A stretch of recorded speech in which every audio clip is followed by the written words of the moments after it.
اعوذ باللہ من الشیطان الرجیم، بسم اللہ الرحمن الرحیم۔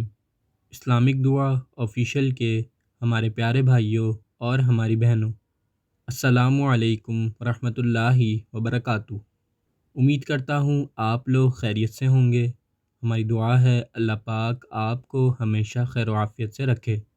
اسلامک دعا آفیشیل کی طرف سے آج ہم آپ کو حضور نبی اکرم صلی اللہ علیہ وآلہ وسلم کا فرمان مبارک ایک حدیث نبی صلی اللہ علیہ وآلہ وسلم سنائیں گے۔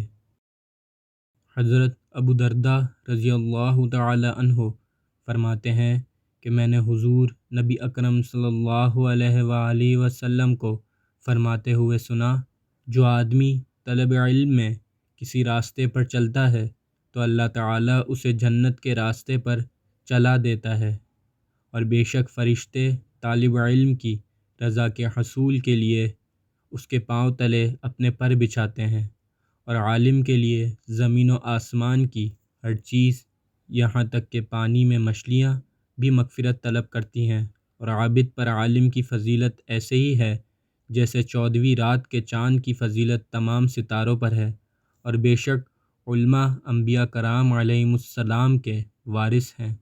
بے شک انبیاء کرام کی وراثت درہم و دینار نہیں ہوتی، بلکہ ان کی میراث علم ہے، پس جس نے اسے پایا اسے وراثت انبیاء سے بہت بڑا حصہ مل گیا۔ اگر آپ کو ہماری ویڈیو اچھی لگی تو ویڈیو کو لائک کر دیں اور چینل کو سبسکرائب کر دیں۔ انشاءاللہ نیکسٹ ویڈیو ملاقات ہوگی، جب تک کے لیے اجازت، اللہ حافظ۔